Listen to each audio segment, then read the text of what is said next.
And for our next story, it is a tale of unimaginable loss and a reminder of the folly of war. Exactly 104 years ago today, the last British soldier to die in World War I was killed just 1 minute before the guns fell silent.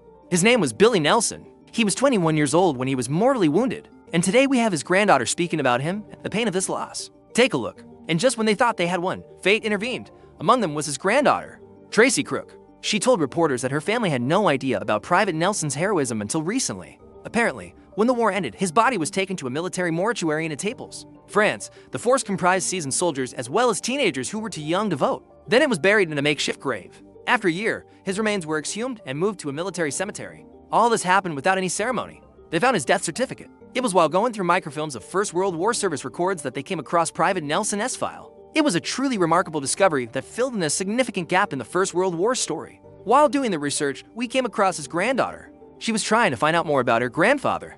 We were able to tell her the full story, and she was, of course, shocked. Nobody in the family really knew about it. Researchers saw that his date of death was November 1918. It said that he died 1 minute before the armistice came into effect. There was no funeral, no prayers, no rites. For all these years, his family had very few answers. Historians say his death certificate was classified so that the Germans could not get information about the British forces. Professor Pompey backs this theory. He says it is possible that his death certificate was among secret documents that were unsealed only recently. This is pure speculation, but Private Nelson could have been killed by a stray bullet. It's also possible that the Germans deliberately targeted him. According to Tracy Crook, a relative visited his grave a couple of times a year. "I don't think anybody realized the significance of his death," she said. "We've only found out recently. I think it's such a shame that he died 1 minute before the peace treaty. But at least he didn't suffer for long." They did not know the real cause of his death. They did not know how he had fallen. They did not know that he was the last British soldier to die in the First World War. Private Nelson joined them in Ypres, Belgium. The region has a special place in the history of the First World War. It was here that a British division successfully resisted a far larger German attack. This happened on October 16, 1914. The battle raged for 4 days. It is now known as the First Battle of Ypres. According to historians, around 150,000 soldiers lost their lives at Ypres in World War I.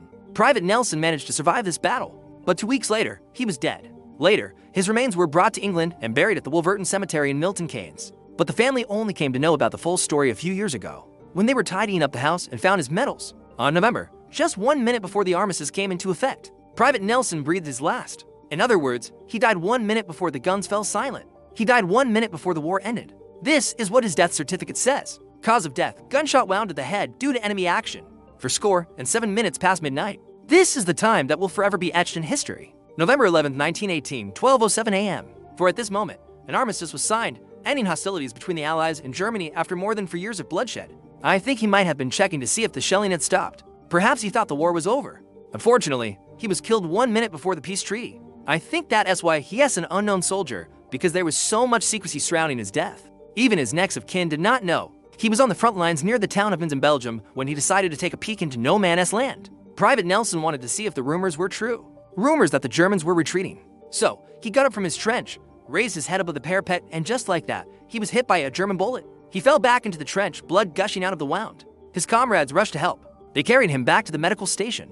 That's where they met Captain Noel Chivas, who later became the British Army's most highly decorated medical officer. Captain Chivas noticed that Private Nelson was still breathing. So, he asked his men to carry the young soldier onto a lorry. They drove him to a field dressing station. But by then, the young soldier had already lost a lot of blood. His life was hanging by a thread. The First World War, as it came to be known, had claimed some 40 million lives. In India alone, an estimated 7,500 soldiers lost their lives. Across the world, millions of mothers cried, millions of sisters wept, and millions of families were torn apart. But even in the thick of such misery, life, they say, goes on. It's just that sometimes the cruel hand of fate can make the timing awfully awkward. Such was the case with Private Billy Nelson, serving number 13, 143 of the Durham Light Infantry. For 3 days, the medics battled to save Private Nelson. They knew that the war would end soon. They wanted to keep him alive. On Sunday, November, exactly 104 years after Private Nelson breathed his last, his family gathered at his graveside to pay tribute. Tracy Crook told reporters, "It is hard to comprehend the shock, the sadness that he died 1 minute before the armistice was signed." Private Nelson was part of the British Expeditionary Force that was sent to France in August 1914. Not long after the war broke out, after his death, his body lay on a battlefield for 2 weeks. Then in 2018, almost a century after his death, researchers at the University of Birmingham uncovered the truth. Professor Sam Pomosi from the university's history department said, as researchers delved further into his story, they discovered that he died just prior to the end of the First World War, in the last 104 years. Private Nelson's story remained hidden.